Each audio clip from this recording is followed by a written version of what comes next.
কাকা আজ ভাবলাম আমরা অরুণদার দোকানে গিয়ে বেগুন সুন্দরী খাবো। আরে না না, কোথাও যেতে হবে না, আজকে বাড়িতে বানিয়ে আমি বেগুন সুন্দরী খাবো তোদেরকে। তো চলো বন্ধুরা, ভিডিওটা শুরু করা যাক।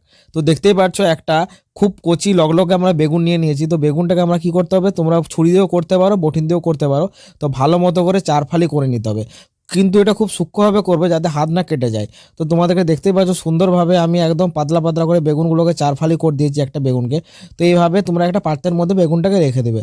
তো এর উপরে আমরা কি করে দেবো, অল্প পরিমাণে হলুদ গুঁড়ো দিয়ে দেবো, আর অল্প পরিমাণে একটু করে দেবো আমরা নুন দিয়ে দেবো। তো নুন দেওয়ার পরে এটাকে ভালো মতো করে তোমাদেরকে চটকি চটকি এভাবে পুরো ভালো মতো করে মাখিয়ে নিতে হবে, উপর নিচ একদম ভালো মতো করে, কোনো সাদা রাখা চলবে না, গোটা একদম হলুদ কালার করে দিতে হবে বেগুনটার মধ্যে। ওকে, তারপরে আমরা দিলাম কড়াই তেল, দিয়ে কি করতাম তেলটাকে একটু গরম করে নিয়েছি। দেখতে পাচ্ছ তেল মোটামুটি আমাদের গরম হয়েই আছে।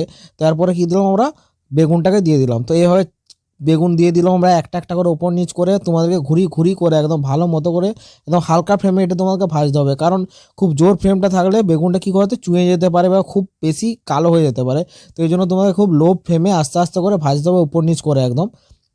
তো প্রথমে কি করবো, তোমরা নিচের দিকটা ভেজে নিবে, দিয়ে আস্তে আস্তে উপর দিকটা ভাজবে, এইভাবে তোমরা উপর নিচ করে আস্তে আস্তে করে ভেজে নেবে। একটা সাইড আমাদের ভাজা হয়ে গেছে, তো আরেকটা সাইড এইভাবে আস্তে আস্তে করে উপর নিচ করে আমরা ভেজে নেব। তো দেখো নিচটা হয়ে গেছে, তো আমি আস্তে আস্তে করে খুব সাবধান মতো উপর দিকটা করে ঘুরিয়ে দিলাম। তো এইভাবে আমাদের মোটামুটি ভাজা হয়ে যাবে। তো দেখতে পাচ্ছ মোটামুটি আমাদের বেগুন সুন্দর রেডি হয়ে গেছে। একটা পাত্রের মধ্যে আমি বেগুনগুলোকে তুলে নিয়েছি। তো এর মধ্যে কী করবো, আমরা অল্প পরিমাণে গরম মশলা দিয়ে দিলাম উপর দিক থেকে।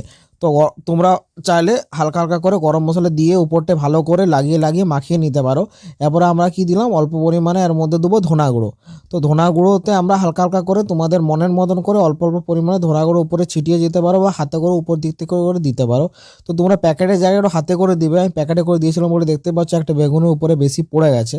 তো তোমরা হাতের মতো নিয়ে হালকা উপরে হালকা মতো করে ছিটিয়ে দেবে, তাতে খুব ভালো হবে।